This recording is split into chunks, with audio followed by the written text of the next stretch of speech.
to the floor of crystal, sat down on the bed of beryl and practiced the concentration of equanimity. 3. This is how generosity gives rise to the virtue of meditation in bodhisattvas. 6. Generosity and the virtue of wisdom. How does generosity give rise to the virtue of wisdom? 1. When the bodhisattva practices generosity, he knows that this generosity will necessarily have its reward and he is free of doubts. He destroys wrong views and ignorance. This generosity gives rise to the virtue of wisdom. 2. When the bodhisattva cultivates generosity, he knows clearly that an immoral person who strikes, beats or imprisons but who practices generosity, nevertheless has broken the law to obtain wealth, is reborn among the elephants, horses and oxen, while taking on an animal existence where he is burdened down with loads. Beaten, fettered and used as a mount, he will always have good shelter, be well fed and will be respected by men who will take good care of him. He knows that an evil, bad-tempered man, but one who practices generosity even though it be for tortuous and indirect intentions, will be reborn among the nagas where he will have a palace made of the 7 jewels, good food and beautiful women. He knows that a proud man, but one who practices generosity even though it be ostentatiously, is reborn among the golden-winged birds, where he will always have power, possess the philophers stone in place of a ring, succeed in having all his needs satisfied, suffer nothing contrary to his wishes, and can manage everything. He knows that a minister who wrings money out of people and plunders them of their goods illegally, but one who practices generosity, is reborn among the kouei chen where he is the demon kieou pan tcha, 4 who enjoys himself by carrying out multiple transformations on the 5 outer objects. He knows that a very ill-tempered and wicked man who loves good wine and good cheer, but one who practices generosity, is reborn among the tcha, the terrestrial yaxes, where he always has varied pleasures, fine music and good food.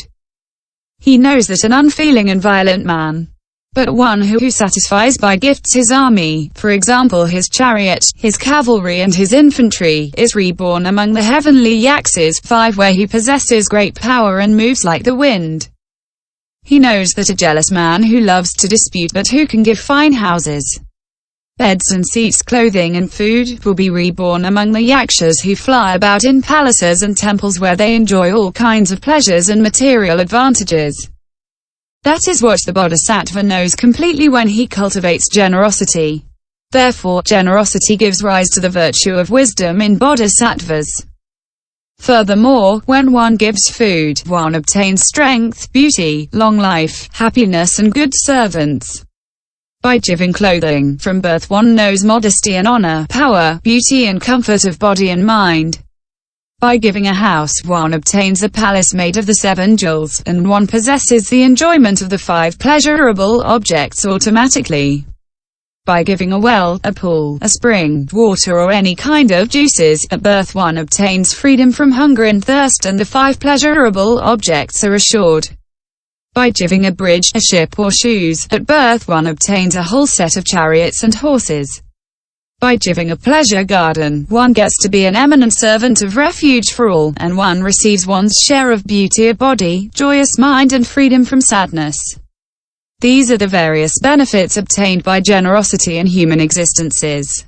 The person who cultivates merits by his gifts, who abhors the conditioned and conditioning life, is reborn in the Kata Maharajika heaven. The person who, by his gifts, increases the care for his parents, his uncles and aunts and his brothers and sisters. The person who, without anger or hatred, abhors arguments and is unhappy to see people who are arguing, is a person who obtains rebirth among the Triastrimsa, Yama, Tuzita, Nirmanarati and Parinirmita Vasavatan gods. The Bodhisattva distinguishes all these gifts, and this is the way generosity gives rise to the virtue of wisdom in the Bodhisattva. If a person gives with detached MND, out of distaste for the world, with the view of the happiness of nirvana, this is the generosity of an arhat or pratyeka Buddha. If a person gives with the view of attaining Buddhahood and for the welfare of beings, this is the generosity of a bodhisattva. The bodhisattva knows all these gifts, and this is how generosity gives rise to the virtue of wisdom.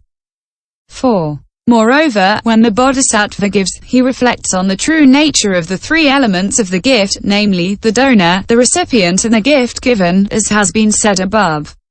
In this way, generosity gives rise to the virtue of wisdom. 5. Finally, omniscience, the prime quality of the Buddhas, takes its origin in generosity. Thus, the 1,000 latest Buddhas, at the moment when they each in turn first produced the mind of body, were in the process of offering something to the Buddha who was their contemporary. One offered a lotus, another a garment, a third a toothpick. And it is by giving this gift that they produced the mind of body. These different gifts prove that generosity gives rise to the virtue of wisdom in the bodhisattva. End chapter 20.